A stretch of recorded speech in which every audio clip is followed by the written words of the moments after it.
Saya tidak hanya membahas siapa yang salah ya, tapi mmm, melingkupi lebih jauh di mana letak kesalahan. Karena mendetailkan siapa yang salah bisa membuat kita tidak melihat gambar secara utuh ya, sehingga boleh jadi akan ada yang jatuh di lubang yang sama. Ya sebelum masuk ke politik ini kan saya juga udah sering difitnah, jadi udah jadi kayak makanan sehari-hari. Ya biasa aja. Yang penting itu tadi, saya tidak pernah terlibat, tidak pernah merekomendasikan, tidak pernah memerintah, tidak pernah berkomunikasi dengan pihak Sritek maupun pihak Kemensos. Semua koruptor Bansos harusnya dihukum mati. Terjeratnya mantan Mensos Juliari Batubara dalam kasus dugaan korupsi Bansos COVID-19 sangat melukai hati dan kepercayaan rakyat Indonesia terhadap pemerintahan Presiden Joko Widodo. Saya punya kerangka analisa, Presiden dalam pernyataan saya perlu minta maaf ya, karena bagaimanapun dua menteri berturut-turut dalam 2 pekan ditersangkakan korupsi oleh KPK. Berita-berita seperti ini sangat merugikan saya. Itu omongan-omongan orang yang nggak ada buktinya. Ya nanti kita lihat saja. Ya saya sih nggak akan tinggal diam. Anggaran yang diturunkan oleh pemerintah untuk penanggulangan COVID-19 kurang lebih 700 triliun rupiah. Anggaran sebesar itu haruslah dibangun suatu sistem dalam pendistribusian secara terbuka, transparan, merata, dan tepat sasaran, dengan harapan untuk mengontrol pendistribusian agar tidak terjadi penyelewengan. 134 triliun yang tadi Bang Kani sudah detailkan, 33 triliun lebihnya untuk Jabodetabek.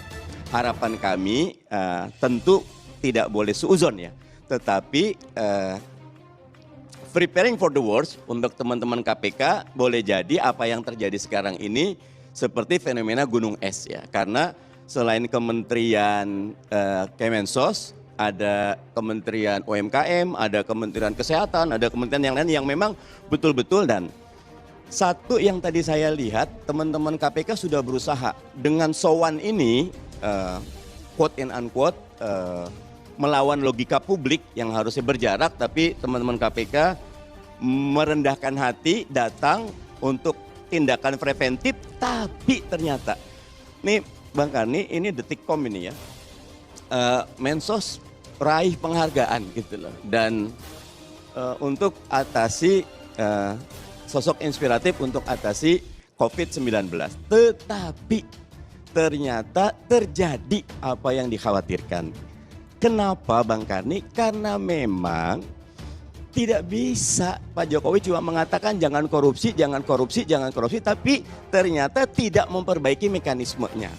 Berikutnya kami juga bersama-sama dengan Komisi 3 tetap terus bekerja memastikan anggaran penanganan COVID-19 ini bisa tersampaikan tepat sasaran sesuai dengan program yang direncanakan. Apabila dalam rangka pengawasan kami menemukan, KPK menemukan ada penyimpangan terhadap anggaran, maka KPK akan melakukan tindakan tegas, melakukan penyelidikan, penyidikan, penuntutan, dan mengajukan pengadilan. Dan ingat bahwa perilaku korupsi di tengah bencana, ancaman hukuman pidana mati. Ini yang menjadi gitu. Tapi tentu kita akan melakukan, karena sesungguhnya pemberantasan korupsi itu dilakukan secara pencegahan dan dengan cara penindakan. Dari kami itu, dan kami komitmen, tadi kami sampaikan, kami hadir untuk rakyat, KPK tetap kuat, KPK tidak lemah. Salah satu pintu akun terbukanya penyelewengan adalah dari mana dana-dana bantuan COVID-19 ini dimulai dan diterbitkannya Perpu nomor 1 tahun 2020.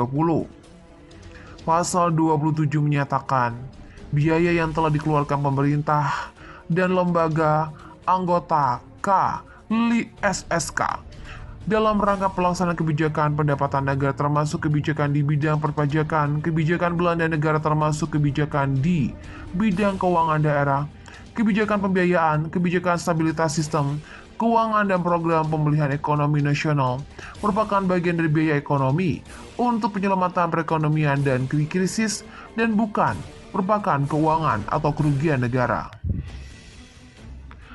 Adanya frasa merupakan bagian dari biaya ekonomi untuk penyelamatan perekonomian dari krisis dan bukan merupakan kerugian negara.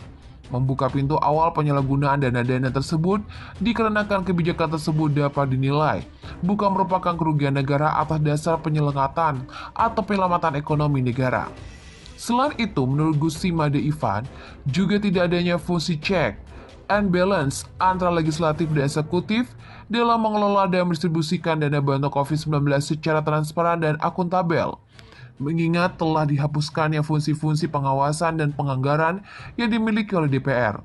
Jika ditelaah lebih lanjut maksud dan tujuan dari pendistribusian dana bantuan COVID-19 dikarenakan adanya suatu keadaan tertentu di mana Indonesia saat ini menjadi negara yang sangat terdampak oleh pandemi COVID-19 sehingga mengakibatkan merosotnya ekonomi negara.